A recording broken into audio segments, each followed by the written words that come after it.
This is the oldest surviving law code ever written down, written in Sumerian, 4,000 year old. Let's translate one of the lines from it.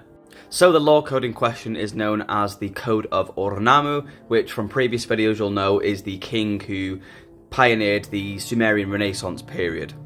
So we're looking here at the line art from one of the tablets of the Code of Ur-Nammu, and we're going to be focusing on this column here, the top 3 lines. So let's zoom in and get a closer look at what we're working with. So we're going to be working with these top 3 lines here. So as always, I'm going to put it in its digital format so we can see clearly what signs we're working with. So here's the transliteration and of course the cuneiform signs in their digital format. So as always, I'm going to translate it from Sumerian into English, and then we're going to break down the grammar so we can see exactly what it's saying.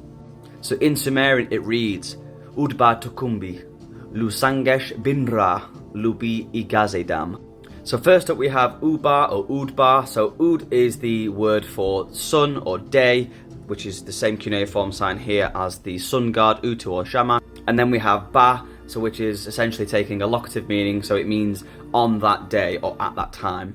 And then we have Tukumbi. Now this is an if causation or a protasis, essentially, which means if, and then of course we have to have an apodosis or a then statement. So if this happens, then this will happen. So Tukumbi is literally means if.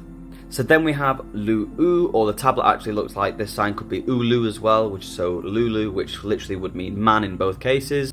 And then we have Sangeshra, which is a compound verb which means to murder. So then in between the compound verb you'll notice these things here. So B2, which is a prefix which we're going to ignore for now as it's not quite important just yet. And then we have in, which is probably the third person animate marker, referring to the man. So the man, he commits murder. And then on the final line we have Lutu, which we've established already means man. And then we have B. Now B is a common demonstrative which can mean this or that. So with that in mind, pun intended, this would mean that man or this man. So onto the final verbal chain we have E3, which is a conjugation prefix which I've mentioned in a previous video, so I'm not going to do it here again for time. And then we have Gaz, which is the verb to kill.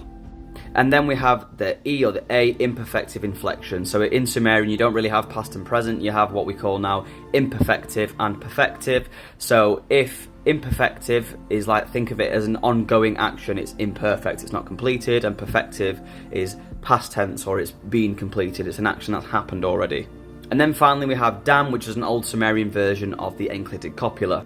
So with all this in mind, the final translation we have is, at that time, if a man has committed murder, that man is to be killed. Thank you so much for watching, and I'll catch you in the next video.